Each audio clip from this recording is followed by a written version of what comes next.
Greetings, fellow human. What's up, or how you be today, by the way? I'd be not bad.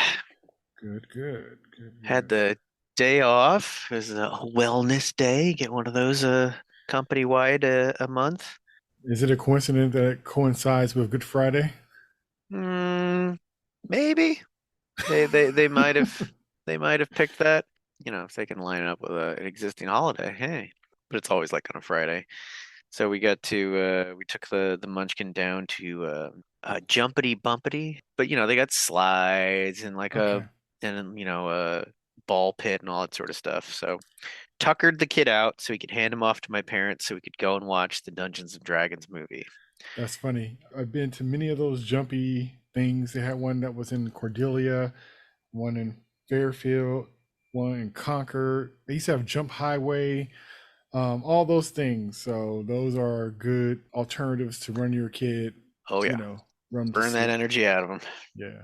Dana So, can't wait for him to get trampoline sized and then take him to trampoline places because when she was nannying, that was like her go-to thing for running kids down. okay. So she knows all the tricks already. Oh yeah. So, question. So, did you want to talk about this episode as a standalone because it was really kind of a standalone in a way, or were just so many things that went on with it needed to be discussed? I think there's enough issues with it. And like, as we'll get into, it's really the payoff at the end of the episode that doesn't pay off. Mm, That's really my issue. I know there's other people that have issues with sort of the side quest. It's like two-thirds, if not more, of this episode. right. And I am that's not my biggest quibble. Like, it's definitely sort of the payoff at the end. But because of that lack of payoff, that puts into question the validity of spending all that time on the side quest. So Mm. we should probably get into it. Okay. Well, let's do it then. Let's count it off. Five, four, three, two.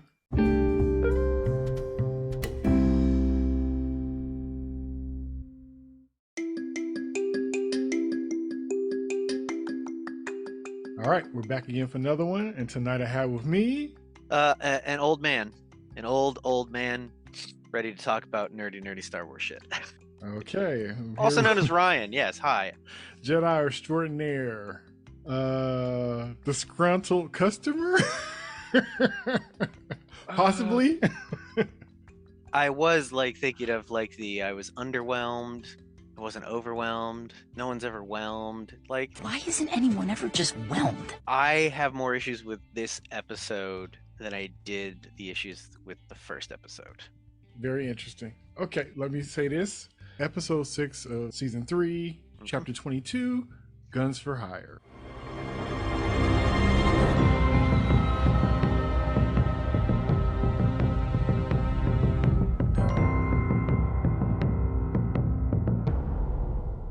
And this one's directed by Bryce Dallas Howard, which Oh, okay. which kind of explains why for such a interesting story it was more than competent as far as the direction of it. The direction of Absolutely. it was beautiful, the look Absolutely. of it was beautiful, the designs of the characters, the flow of the story was beautiful. The action scenes, all Yes, the action yes, scenes were great. the, Everything looked great. right, Like the sort of tempo of right. everything. So it It was was just, very competently directed. yes, it It's was. It's this just a this story. my yeah, my issues with the writing. My issues with the writing. She did a bang up job, just like she did with her episode in the Book of Boba Fett. Yeah, yeah. Like, and it starts off good. I liked the intro where it's the guns for hire and we get to find out what happened to her crew and Moff Gideon's ship, and like it was fun and interesting. It starts off with like a Quarren ship. Those are the derogatorily called squid head Hmm. aliens. Hmm. Um, they're actually from the same planet as Admiral Akbar, the Mon Calamari. They actually come from the same water planet. Oh, And okay. there's reference in there of like the sort of civil war between the two, and da Yeah. da da, and like we're gonna have peace. And of course, the captain's boyfriend is a Mon Calamari, and it's this whole like star-crossed lovers, and it's great. They got a whole thing where like the captain starts sort of the scene in the bridge where she's in a little aquarium, like Right. hydrating, and Right. like They're the feeding her crew's fish. they're feeding her fish. The crew are coming up and talking to her, and she's like, "Oh crap, we got company." And then sort of the aquarium sinks down to the floor, and she's left sitting on her chair. Beautiful. It's dope. It Hmm. was dope. Beautiful. I loved it. And then I don't know the character's name, but basically Bo-Katan's former second in command shows up in Moff Gideon's ship, is like, "Hey, by the way, you need to surrender because we're taking your boyfriend back. Like, sorry, nothing personal. Just we've been hired to take it back. We gotta." He's like royalty or some stuff.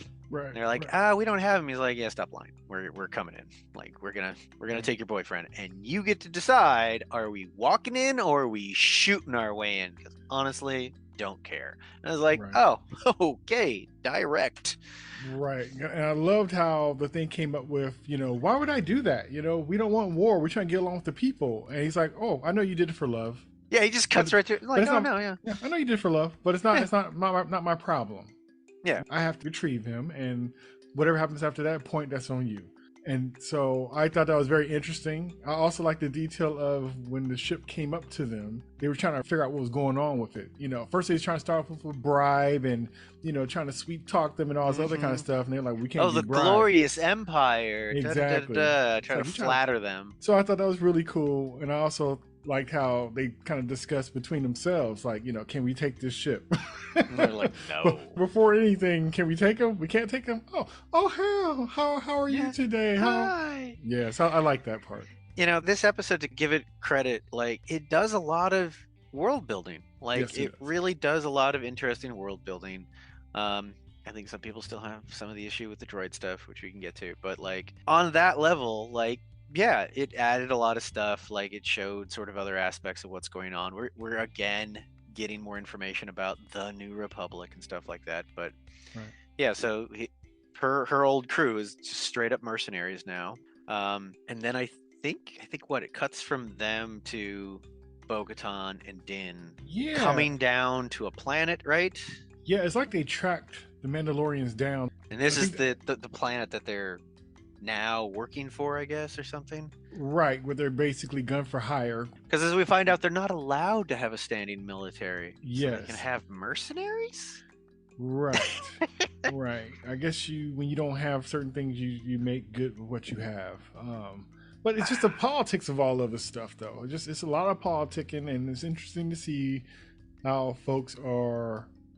Well, Or a weird maneuvering. sort of like overlap here of sort of like weird rules in play, because like we're Yeah. gonna get into like, who can have the dark saber.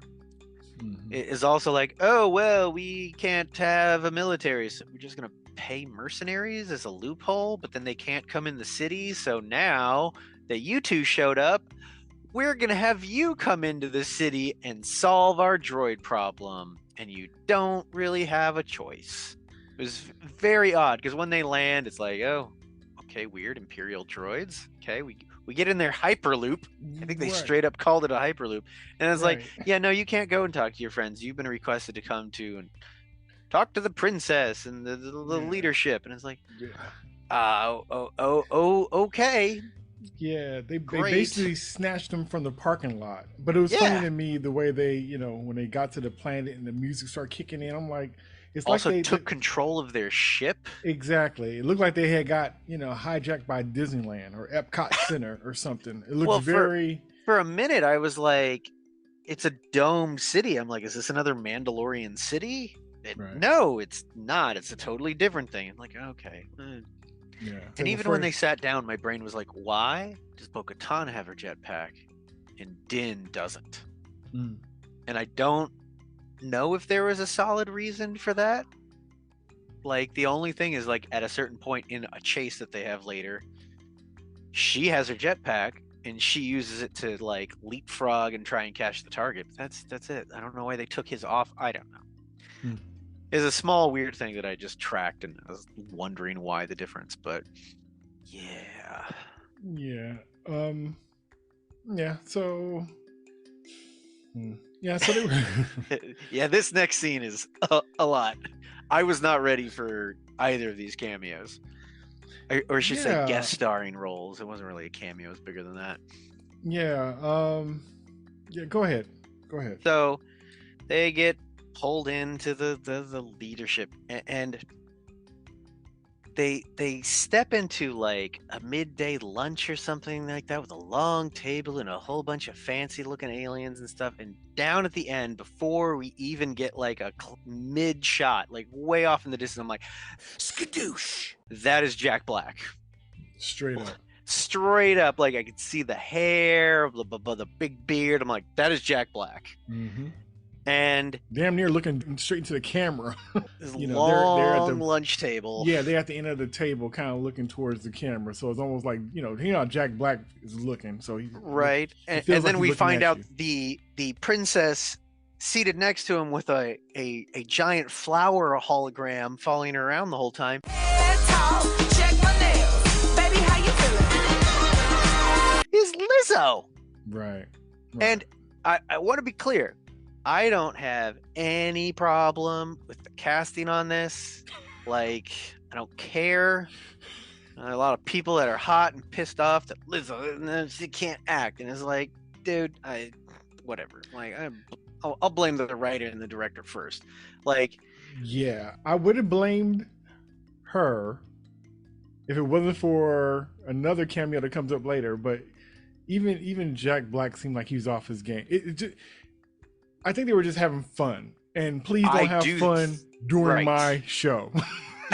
Do that somewhere else. I think this is really people's issue with it, is that as much as The Mandalorian is a lighter tone show than certainly Andor, yes, it was just almost cartoonish. Yeah.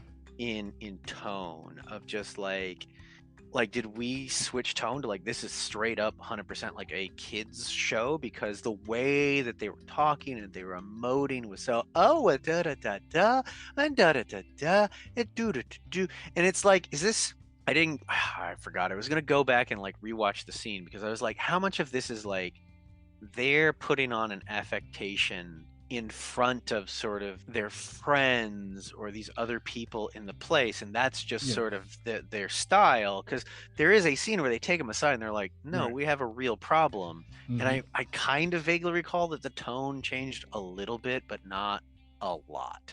So it wasn't like we're putting on, you know, a facade, a formal facade, and we can drop it now because we're sort of in private on the balcony. No, really, there's a problem. But it was pretty consistent, and I think people just didn't like those characterizations, because it really does stand out. Yeah. And the whole situation is kind of a lot to unpack too, because it's like, okay, Jack Black's also a former Imperial. You see the little like, I'm a reformed Imperial badge on his ridiculous outfit. Yeah, and she mentions it as well, and that's why they can't have the army and can't have, can't have weapons and stuff like that. And it's just because of him, and it sounds like he basically squirreled away a whole bunch of resources under the Empire's nose to build this place. Yeah.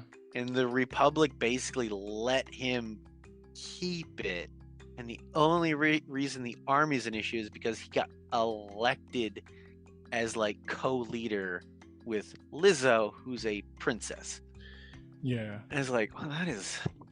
But convoluted, like convoluted, but I could believe something like that happening, because if if they need it back or need a resource, they have that already there and built up, and they didn't have to spend any time on it at all. But they could commandeer it whenever they need it, right? If need be. Not to say that the show is taking that far out, but I'm just saying it's not so unbelievable. It's just like, oh, okay, well, At least it had the decency to make this a whole world upon itself in a way.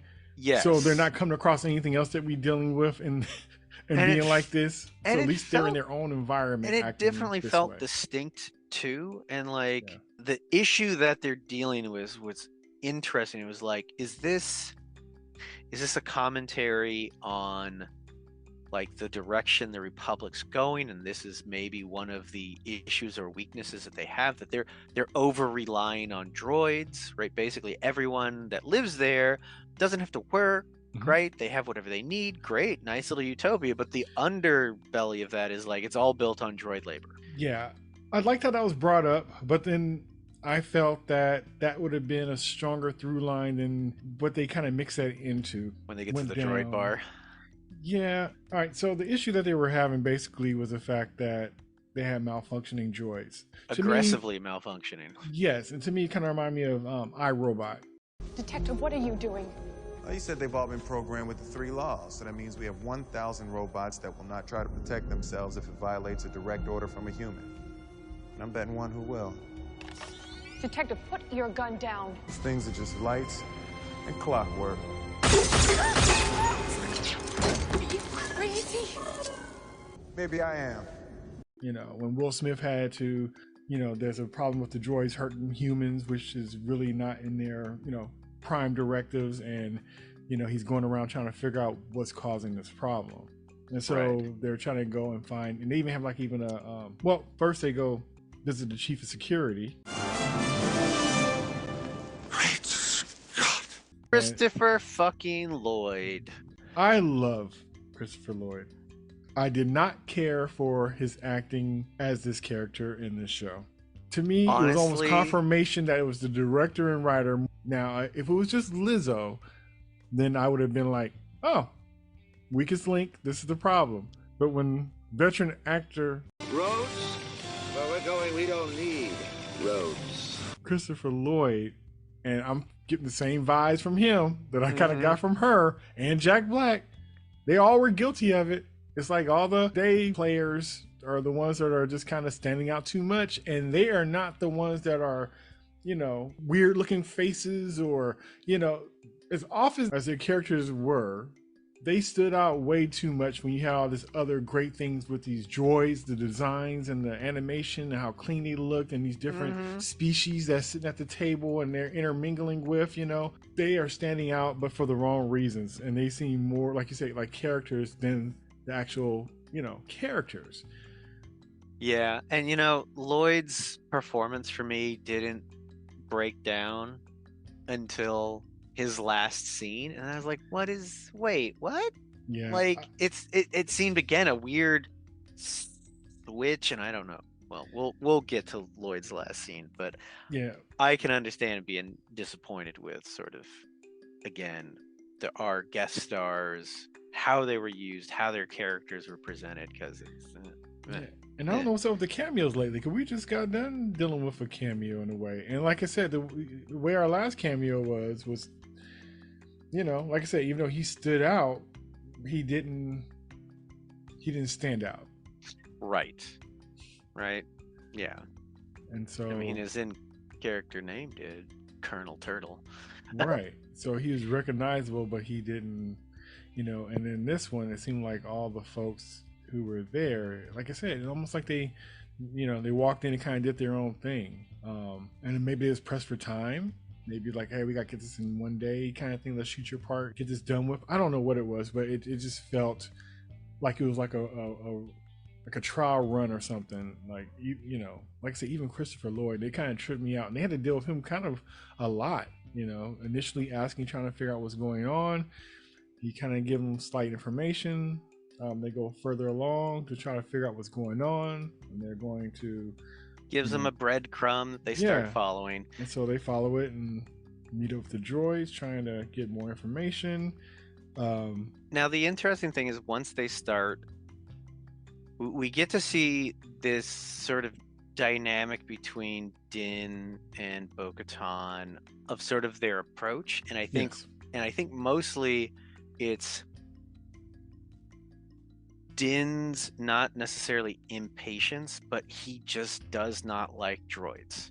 Absolutely does not like droids, because of course droids were the ones, separatist droids, that attacked his village, killed his family, blah blah blah. So you kind of get that interesting play, and they're doing a little bit of good cop bad cop, and Din is doing a great job bad copying these poor droids. Yeah. But that's it. That's like the only sort of, like, it doesn't tell us anything about the characters outside of that. So it's not, while all these bits of world building are interesting, Yeah. our characters' interaction with that world building, Like it's ironic, like so they go and like they're looking at some separatist droids loading a shipment, and like Din like has this whole thing where like while Bo-Katan's trying to talk to the droid in charge, like Din just starts like kicking droids as they come down, waiting to get one that's pissed off that's going to break its programming, and one does, and then they have a whole chase, and they got to chase down the battle droid. And eventually they get to the Ugnaughts, who are basically the droid repair crew. Like they're the ones that keep all these droids and then presumably the rest of the city working. Right. And because I forget the character's name, but Nick Nolte's Ugnaught character from season 1, Din knows how to talk to Ugnaughts, and Bo-Katan does not. Right. And so it's this interesting play of like you have the worldly Bo-Katan just like accidentally insulting them by questioning their workmanship and and Din's like, let me smooth this over, and we get to see Din oddly being a little more diplomatic because he's probably just better at like meeting people and like taking sincere their customs and learning them, right? And it works out. Yeah. So there's a little bit of like, oh yeah, right. Din could do some types of like low level common people diplomacy, right? And I think that comes with his job and the way he does his job, because it's like either you can come easily or I can hunt you down. And he's probably dealt with so many different kind of things too, because he doesn't seem like just off the strength like a jerk or anything. No, he seems very like he'll try to work it out with you, but he takes no prisoners either. I thought he was kind of heavy-handed with the droids too, but then, like I said, it kind of made sense because he had a purpose for doing that. Because he probably knew, like, well, if everybody's acting right, of course they're going to act right if nothing's pressing them. And so, even though it seemed like, man, that's kind of aggressive, it worked. Right, shoving a shock stick in a droid's like, face. You have to do that, and he's kind of like, well, you know, it shows that I was able to find one that that was malfunctioning. Right, because like if I recall, they go to a droid bar because they find out that the battle droid that they tracked down and that had a chip or something from a droid bar, which is like a droid bar. That was new. And so we get this bar scene that they go into, and like the second they step in, all these droids who are like essentially drinking oil as their alcohol, right? It just goes dead quiet because like, why are non-droids in the droid bar? And they just walk up to the bartender and they start asking him questions, and Din is just like, fuck this, puts a shock stick into the droid's face and is like, stop bullshitting us, tell us what we need to know. And the funniest, it's messed up, but there's a funny bit where like a protocol droid, like a blue colored like C-3PO model, like starts to like try to shuffle towards the door, and Din's just like, no one leaves, and everyone's just like, oh fuck, and the droid just like shuffles away from the door. So it's like there's these funny bits, like, and I mean, it turns out like, okay, well, here's all the droids that like drank the same batch of like oil juice, and we find out it's contaminated, and it immediately contaminates another droid, and like, well, they examine they got nanobots, and the nanobots have chain codes, which basically like moved around. But it's also used to update them too, so they get updates and things like that. Yeah, they get updates, but this one's updating them to be malicious, right? On purpose, yeah. On purpose. And then we find out, well, whose chain codes? Who brought them in? Like, oh, this is unauthorized. And it's like, oh, it's the security chief. It's Christopher Lloyd's character. It was me. Yes, I did it. Yeah. And he's just like, yeah, no, I fucking did it. And then we get the why. Yes. So at least we cut to the chase of just like, right. And he's got his hand on a button that's like, I will activate all the other rogue, I'll destroy all the droids in the city, because his whole thing is we rely too much on droids. It's gonna change us and sort of corrupt us, like we can't do this. Right. You would think the button would make all the droids attack humans or the aliens or the people, but no, it was for everything to shut down. And Yeah. the truth is, like, what would they? It's almost the same thing with the Matrix. Like, if we didn't have this kind of situation with the robots, and they decided, say we shut them down, then what are we gonna do? That's how we breathe. They make the oxygen. They, Right. electricity. Everything's automated. So what would happen if they just stopped like that? We'd, be dead in the water basically. And so I thought it was very cool and interesting that they, that was the real problem. And then almost even so, more so, the privileged people, accepting the situation. Like, they can't just have leisure. They would have to actually, do work. And I'm not saying it judging, because we are in the same situation basically for some of that. And oh man, yeah, that I want to come back to that because we got to talk more about what one of the droids said in the bar. So Lloyd basically gives his whole I'm doing this because I think it's bad for society that we're all just relying on these droids, right? Like, and he's like a former separatist and da. And so they're like, all right, well, we caught you. We're gonna take you to the princess and to Jack Black.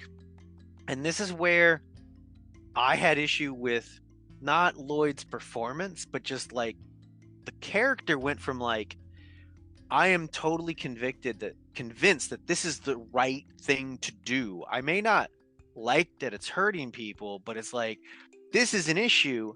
Right. And he goes from that conviction talking to Bo-Katan and Din to like the princess being like, I'm so hurt and disappointed that you would do this to us. And he's like, I'm sorry, princess. I hope you can forgive me. And it's like, did you just become a 5-year-old? I want to earn your trust back and blah, blah, blah. Right. And it was just like, dude, make your case. Like, stand with the thing that you were so set on doing. And he just folded like a deck of cards. And it was like, what is this? Yeah, he was like a Scooby-Doo villain. Like, they pulled the mask off and he had all the fight. So the whole show they're fighting and the thing is, a Scooby-Doo villain would have still said it, and I would have gotten away with it. Like, I'm still on board with doing the thing. I just got caught, right? But it is kind of like they don't, after they're kind of caught, it's kind of done. Like, they have no more fight in them. Like, they just get shuffled off with the police, basically. Yeah. It's like, but everything else, they have been avoiding them the whole show. And all this back and forth and almost getting, destroying the kids. But when they're caught, no more fight after that. It's like, okay, I'll go to my corner. Okay, you got me. Yeah. Yeah, so it seemed like the next thing would have happened with him if he said, you got me, and it was done. He would have pushed that button and took himself out. Right? Just gone like, been done. Fuck it. Yep. Here we go. Go ahead, shoot me.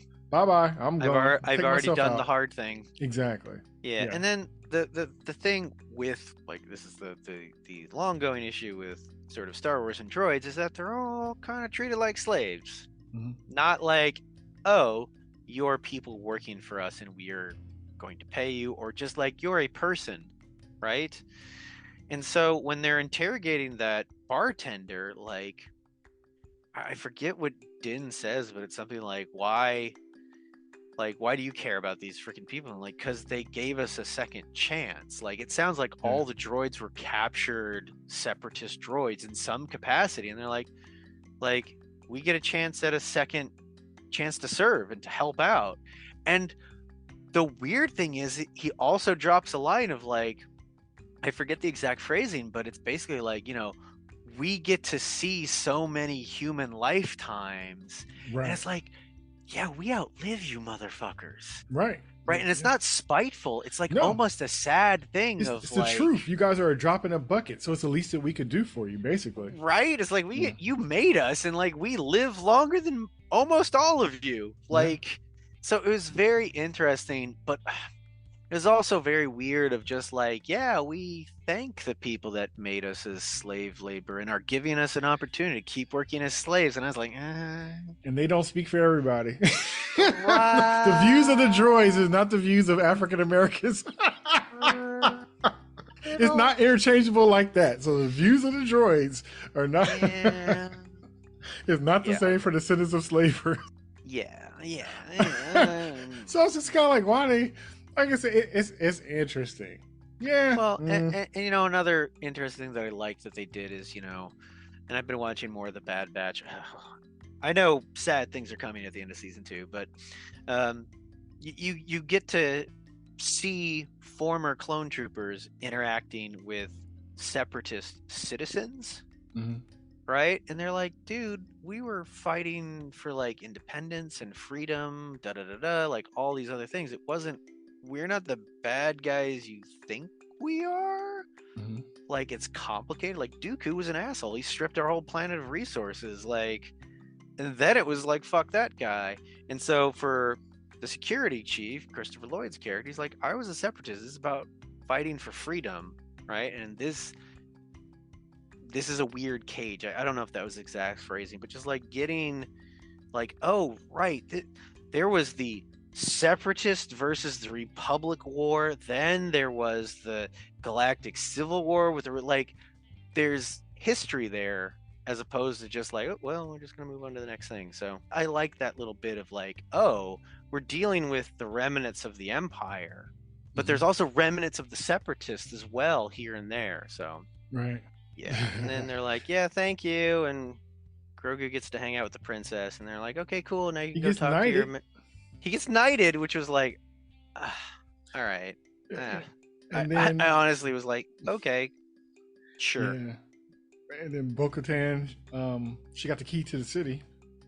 Yeah, great. It was like, was this like an 80s cartoon episode? Like, it felt 80s kids cartoon episode. And I did not like the tone.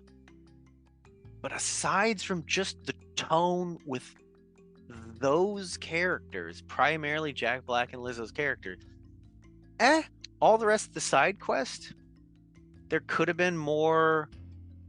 I'd like to think there could have been more done with Din and Bo-Katan as like good cop, bad cop, as like having them talk about things that are important to them. And I felt like that just wasn't there. It was mostly like them figuring out how to be good cop, bad cop with each other. Right. So It's off as the story kind of was for me in certain points. I think I could safely say if those 3 special guests were replaced with actors we did not know and played at a different tone, it would have been a better episode. yeah. And you know, it might have just been one of those things where either they were written that way to be that tone, or maybe Jack Black just sort of like did his Jack Black wiggle and just like. Yeah, they wasn't really asked to be a character. They seemed like they were kind of being themselves in a way, but I don't know. Yeah. It's not, with all that, it is not the thing that has been on my mind since I watched this Wednesday. Is it what we're about to talk about next? Yeah. It's the last 5 minutes. I checked the time code. It's only the last 5 minutes out of like, I think 30-40 minutes or something like that. Okay. So after they leave the leadership, they trek out to have a conversation and meet up with the Mandalorians, the ones that are for hire. Bo-Katan's old crew. I think she mentioned before that the leader was her brother, or was she saying it as in brother as in Mandalorians, or her actual brother? I remember think her brother is in Mandalorians. Okay. I could be wrong. They're parked outside the city. Yeah, and they got meeting up. A couple ships. And the interesting thing too is like I tracked it when they had this nice sort of splash shot, and you can see very clearly Gideon's stolen cruiser. Right. And then you can see other ships that are the fighter craft like Bo-Katan has. But then the other thing is they have the stolen Gazanti cruiser that they picked up in season 2. Where Bo-Katan and Din met up on like that water sort of wharfside planet, and they first sort of like bonked heads, and then they stole that. That's the same cruiser. Okay. So my players have stolen one of those in my Star Wars campaign, so I am familiar with it. Yeah, I mean it looks cool. It's like there's all the stuff and the people that used to follow her, and it's laid out very clear, like. Because you didn't take the damn Darksaber. And this starts to get into my issue with how the rest of this goes. I figured it would. A challenge was brought up, the challenge of leadership. Yeah. She's basically just like, hey, I challenge, what is it? Axe Woves.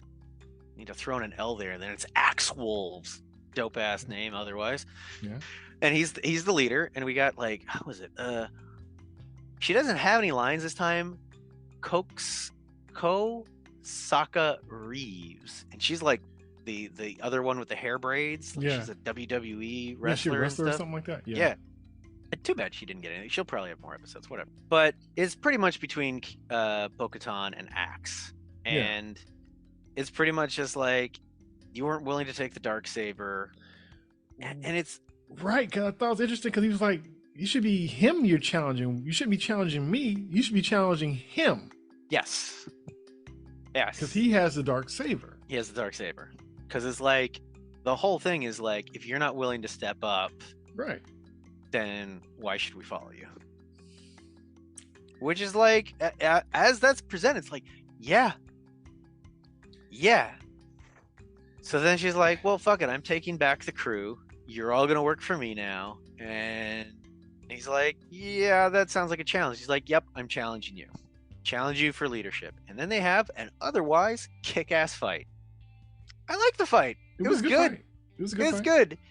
I was like, okay, we're gonna do this. Like I was like on board for like, that's the step that she's at, right? Goes through it, and then she finally sort of like gets the one up on him, has him pinned, has a knife to his throat, and it's pretty much like, go ahead and finish it. So it's like the expectation is like, this is to the death, which I hate to say it kind of should be.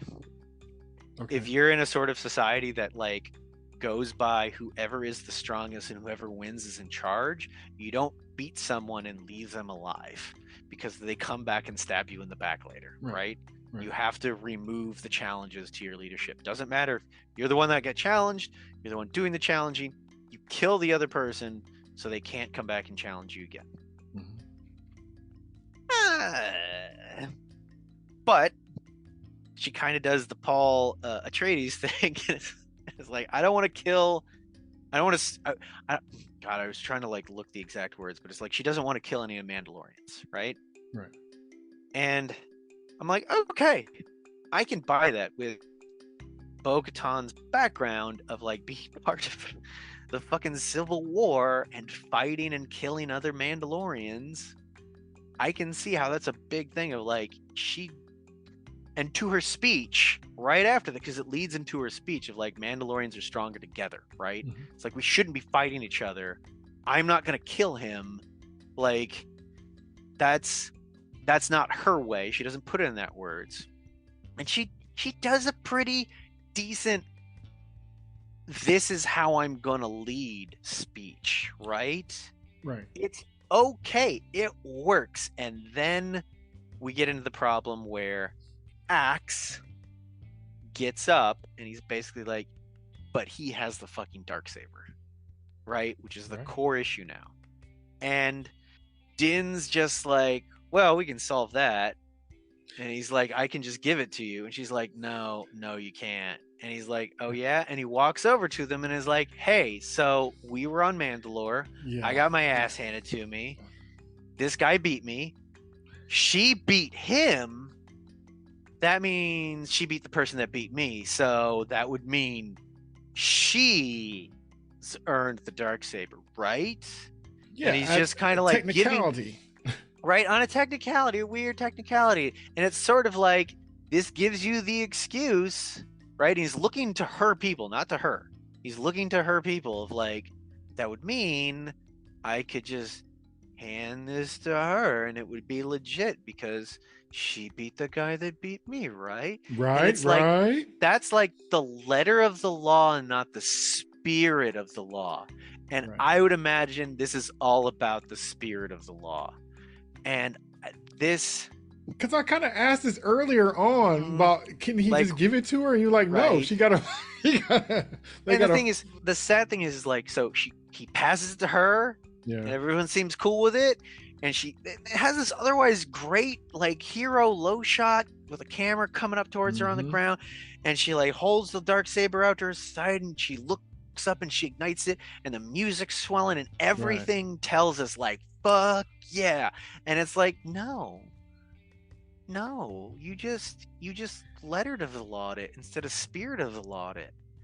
Like you had this whole thing where it's like, well, wait, if she was going to like, if it's just to like, well, we gotta trick her people into like being okay with this, like, I just got more disappointed in how they resolved this because it felt like Yeah.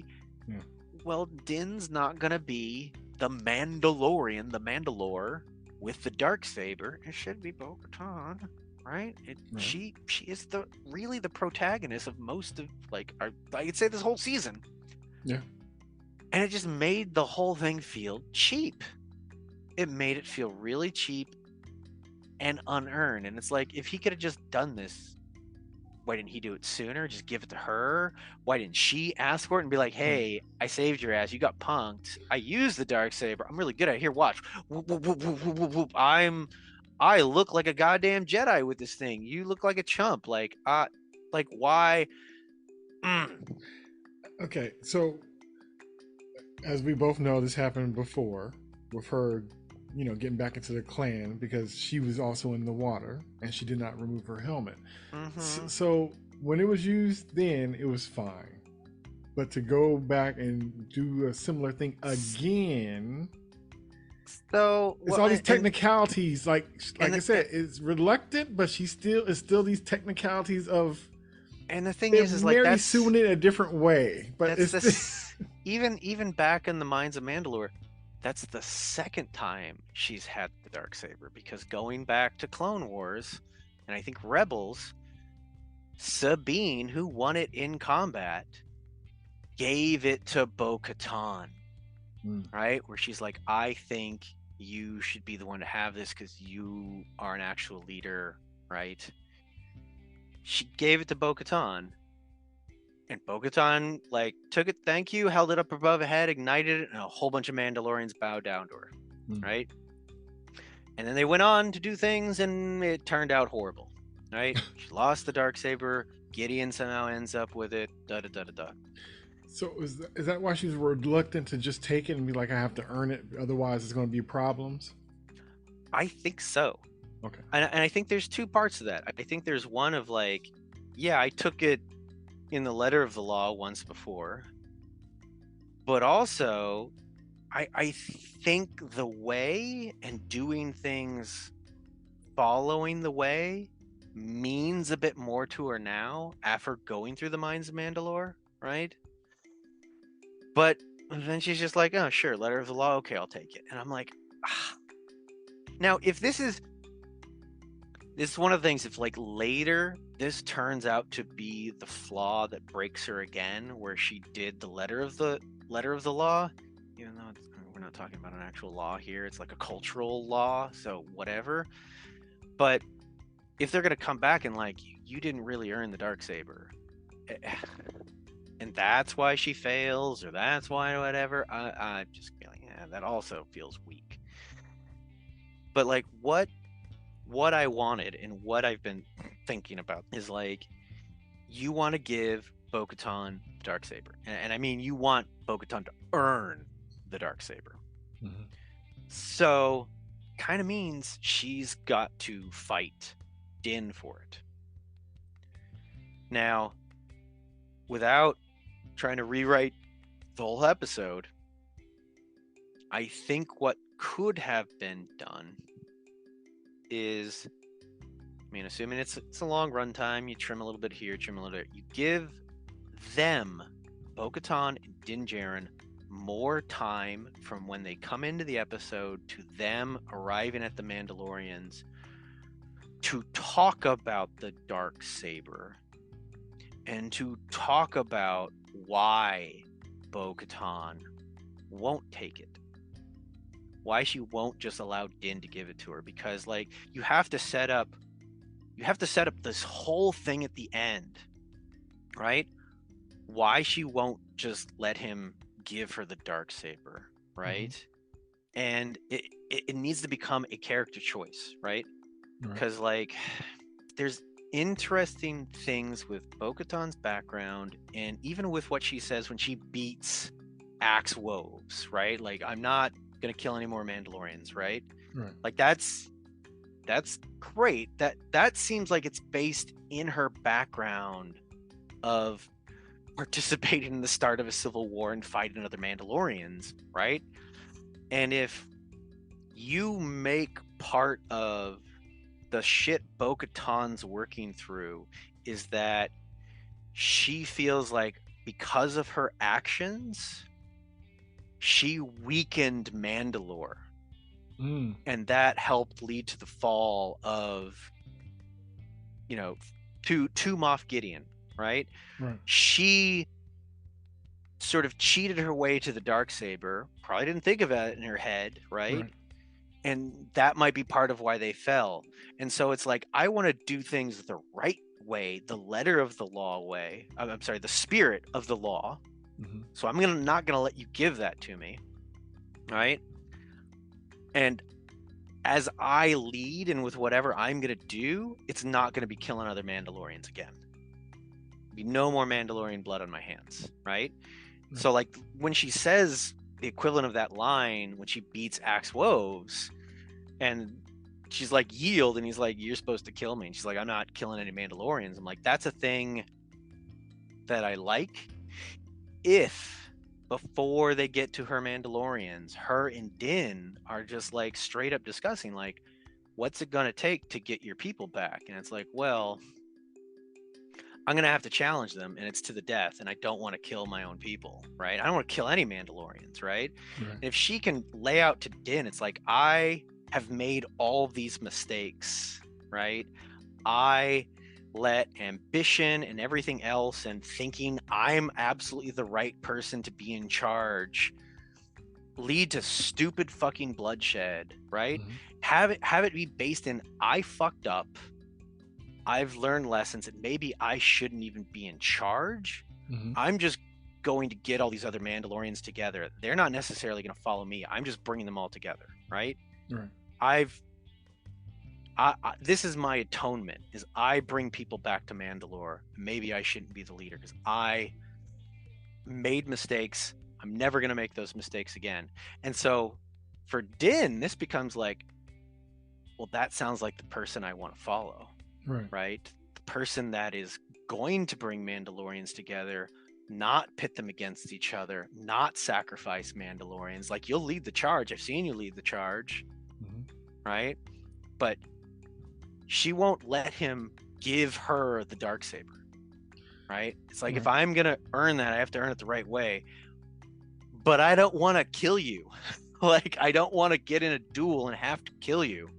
Like, so if you set up that dynamic where this is what she wants, this is why she's not going to take it, and this is how she's going to lead, she's not going to kill Mandalorians again, that gives Din then a reason, after she challenges Axe Woves and beats him, that instead of Din going, hey, here's the Darksaber, you beat the person that beat me, Din goes, yeah, I do have the Darksaber, and that's why I should be in charge, because I'm going to be the Mandalore, right? She's not willing to take it. So I'm going to challenge Bo-Katan here and now for leadership over all of you. And either you bow down and follow my leadership, or you take the Darksaber from me. Right? And because I don't think Bo-Katan would challenge Din. Right? I think she doesn't want to hurt him, doesn't want, to spill Mandalorian blood, and he's just, in my head, he's like, he's the nice guy, like the ideal Mandalorian. Why would she want to kill him, right? He's maybe not the glorious Mandalore, but he's what a Mandalorian should be. right? Right, because she kind of checked some other people about that before, talking about he's just as Mandalorian as us, and like he doesn't Right? have our blood. He doesn't share a bloodline. Say Right? he did And the the thing same is, thing our ancestors did. let her say all those things. Let her build him up, and then be like, yeah, and that's why I should be in charge. And now But- I'm going to challenge you for leadership over all your people, because you're all going to follow me. Because if you're not willing to step up and take the Darksaber, someone else is. And he has to essentially force her to fight him for the Darksaber. What's interesting, and a lot of points you made, is a lot of stuff that came up, and she even said, but it was in different points in this journey and to different people. Because she said the thing about how she couldn't just take it, you know, it had to be, you know, the right way, and because it almost seemed like it didn't turn out well because it wasn't done correctly. And then the whole thing about him technically being a Mandalorian, even though it's questioned about where he came from and who he is and all that kind of stuff.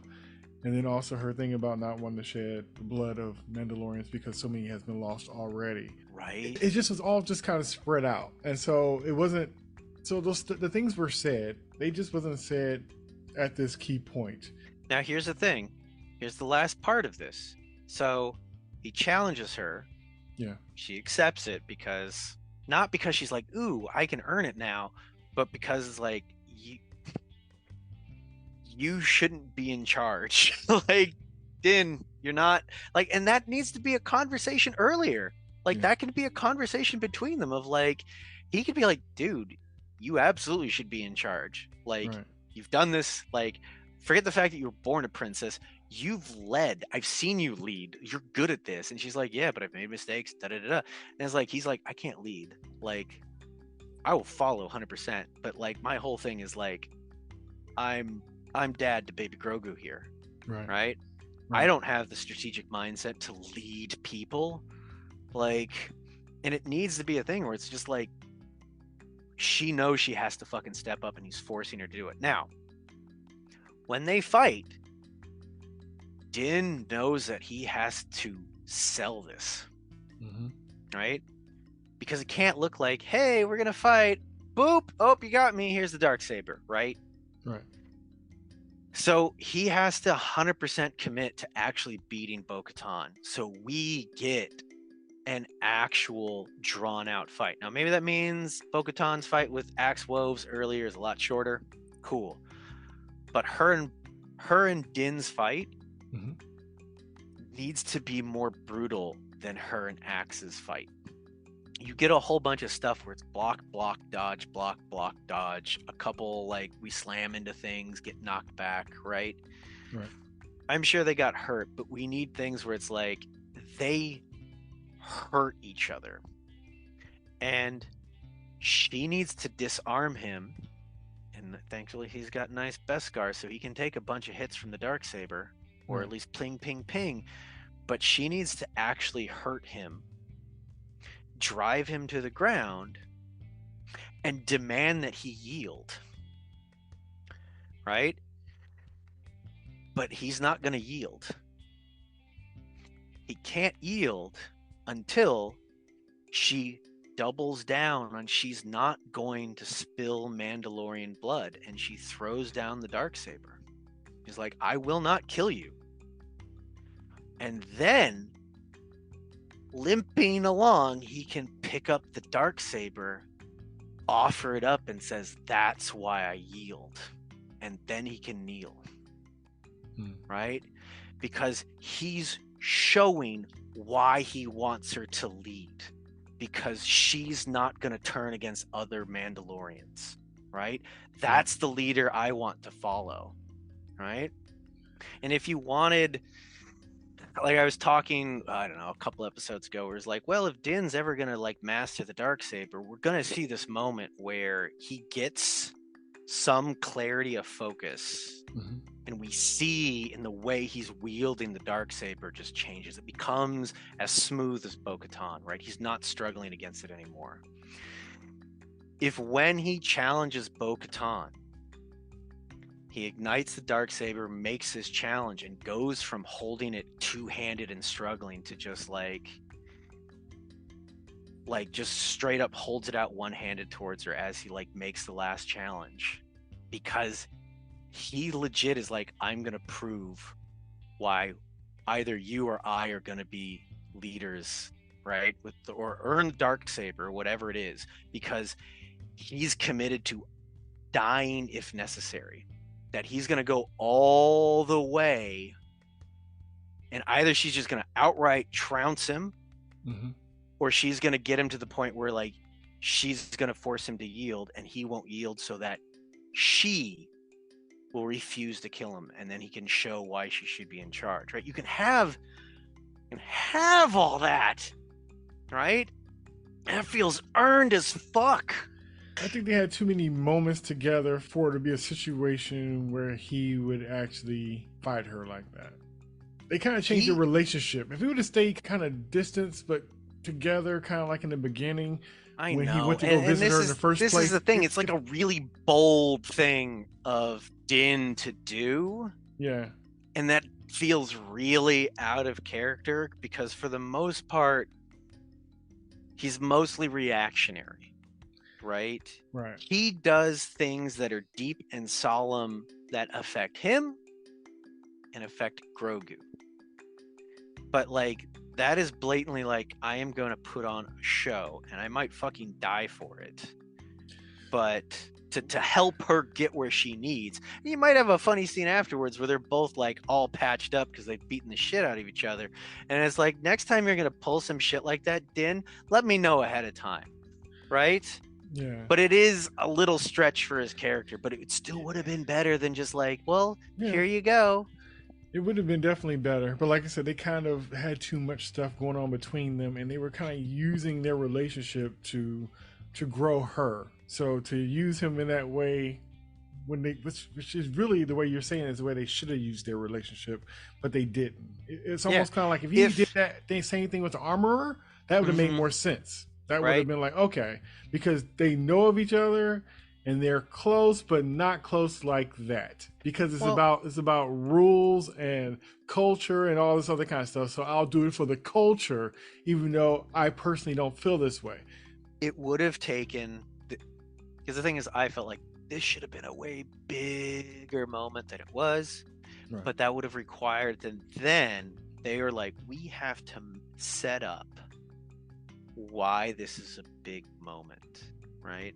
And we probably need to go back more than one episode and start sprinkling in interactions with these two where Din wants her to be the one with Darksaber, and she is not willing to take the easy route.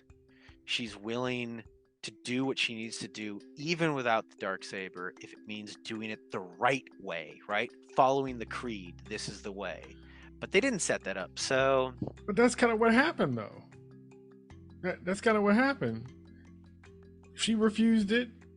She got sent on her mission by the armorer, and she tried to do it without the Darksaber. So that's exactly what... I know, but then happened. He was just like, well, here you go. And it just undercuts this moment of her getting the Darksaber, and it's just like, well... I hear you. And like I said, to me... It didn't deserve the shot and the music and the score for that.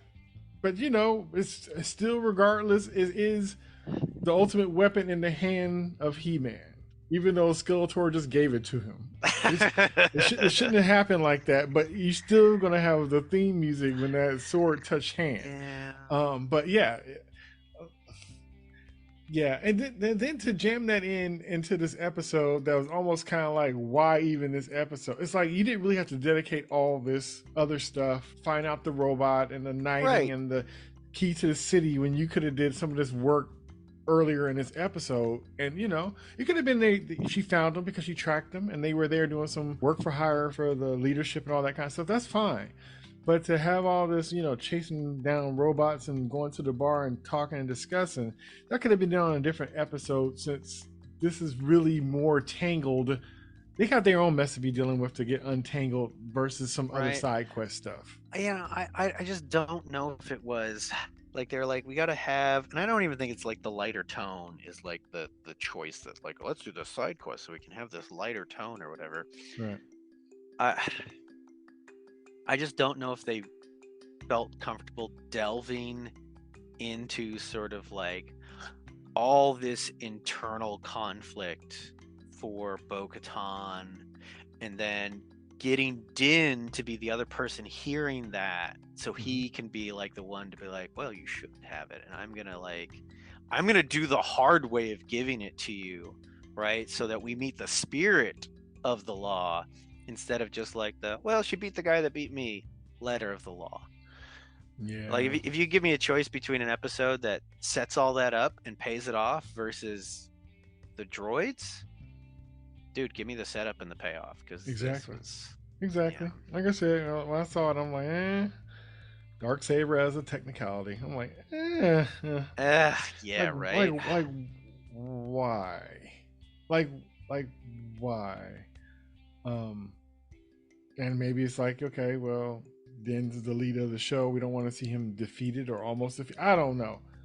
It's funky anyway. It's almost like then don't do this setup that way. Then if there's certain things you don't want to hit, because if you start down a road, give us the path you've taken us. You can't chicken out. It's kind of like, okay, if you don't want that ending, then you just don't set up that you're going there. Then Right.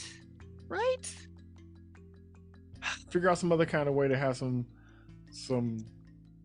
trials and tribulations or whatever, other than setting up a definite one that you're going to avoid at the end.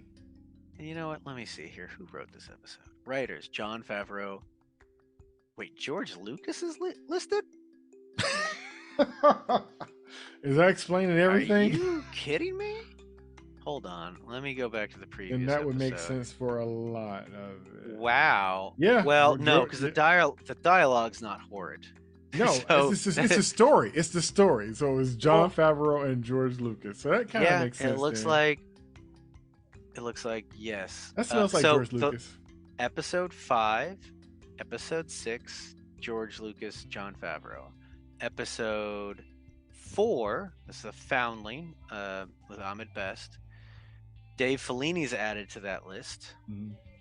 And then, wow, George Lucas is listed as a writer. I wonder if he's like just listed on all of these, because I can't imagine he's.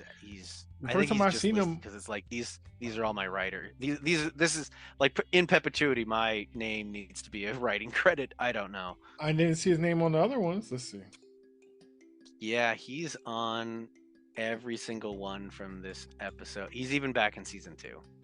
Oh, is he? Yeah, but I doubt he's Maybe because they don't list him on the actual episode. Maybe this is just IMDb. maybe. Because on the episodes I don't never see. Yeah, they don't put his name up. Yeah, it's not like a writing team. But yeah, this is Jon Favreau and Dave Filoni. Those are the only two names I saw like together. But George Lucas I never see on the show. But yeah, this was not a strong one. Ew. The Force was not with this one. Yeah, it's weak, and like I'm looking again at the IMDb ratings, and like so episode 1, which was like 7.5, then episode 2, 8.3, The Convert, which is the doctor side thing, I guess people didn't like, 7.1 again, The Foundling, 7.8, jumps back up, The Pirate, plenty of action, 8.4. Guns for Hire right now is 6.5. And I don't blame him. Like, at least the first episode, The Apostate, is building stuff up. Because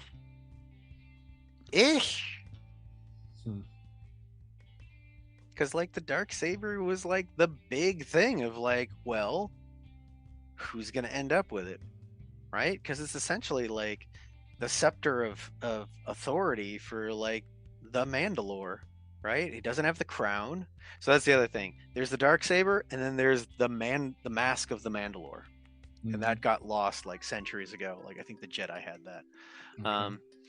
But this is the whole thing of like, who's gonna lead the Mandalorians? Like, well, whoever's got the fucking Darksaber, and we got this weird rule where Like, you have to earn it in combat. I'm like, well, yeah, she beat the guy that beat me. I just Yeah.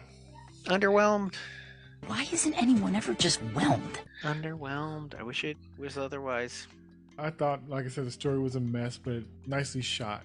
So it was definitely a lot of like, oh, that looks beautiful. Oh, and, you know, that's for cringy. Oh, that's a good for- little chase scene. And for the side quest, like, aside from like Jack Black and Lizzo and a little bit of Christopher Lloyd's like last scene, the rest of it worked. The rest of that little side quest, good cop, bad cop, I'm like, okay, works. All right, I'm on Yeah. board. Fine. But because it takes up so much time out of an episode where I felt like they could have been doing other stuff, I'm like, you should have done more setup. Yeah. Very interesting. Yeah, I wish it was better. It's still interesting to see what they do with the last two episodes. Yeah. Like, are we going to get a big battle? Are we going back to Mandalore? Are they just gonna bring him back to where the Children of the Watch are hiding out? Like, we still got the whole thing with the Beskar. It's embedded in the prisoner transport that Gideon escaped from, which I think is an absolute intentional misdirect by Imperial forces. Like, would not be surprised if that's a Thrawn move, where it's just like, well, you know, it'd really be sucky if the Republic and the Mandalorians ever got along again, so let's just make it look like the Mandalorians broke out Gideon, and then that's going to cause trouble between the Mandalorians and the New Republic. Cool. You guys fight each other. Right. And it's like, also the Mandalorians are like a scattered people, so I don't know.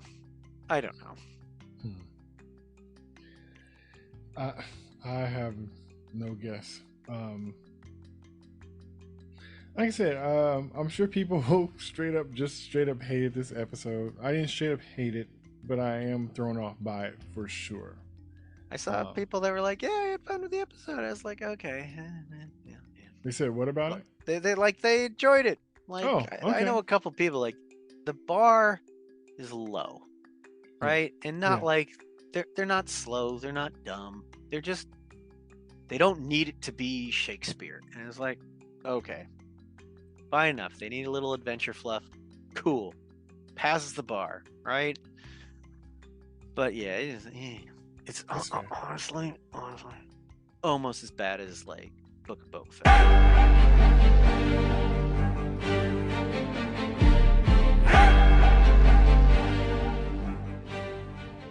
I'm that disappointed. Like, you invoked the name. Yeah, like, you know, it was the Boba same Fett? sort of thing of like they set up this whole thing for Boba Fett through his flashbacks, and then just didn't land the payoff whatsoever. And I feel like they didn't land the payoff with her getting the Darksaber. So I don't know. I don't know. It could have really fucking great character moment of her redefining herself in how she takes the Darksaber, but whatever. We'll see how the last two episodes go. Okay. All right, that's fair. Wish it was more upbeat. No. It gets what it earned. All right. So on that note, that's been Jay and Ryan, the unsatisfied customer. Just playing. I'm just playing. No, I get it. Me too. Like I said, this was a very interesting bag. So, joking, not joking. And we'll see. We got we got 2 more episodes left. So, I mean, who knows? Hopefully, the last 2 episodes are goddamn slam dunks. Yeah. Like that the pirate was in Rock and Roll, and we get some good character moments and stuff. All right. We'll put it behind us. Sounds good to me. So that was our discussion of Chapter 22, Guns for Hire. All right. Until next time, peace. And disappointment!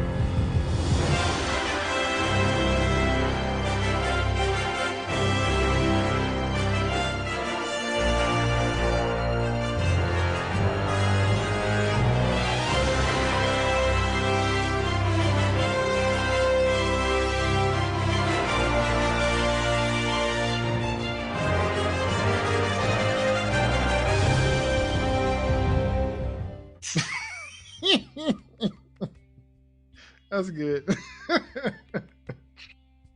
You got your dignity back. That was Oh good. That man. was good. Oh boy.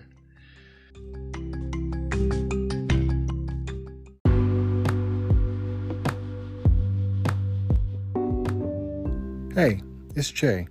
If you enjoyed my conversation with Ryan, please check out our episodes where we talked about The Mandalorian, The Book of Boba Fett, Spider-Man No Way Home, and the movie Batman. Thanks for listening, and until next time, peace.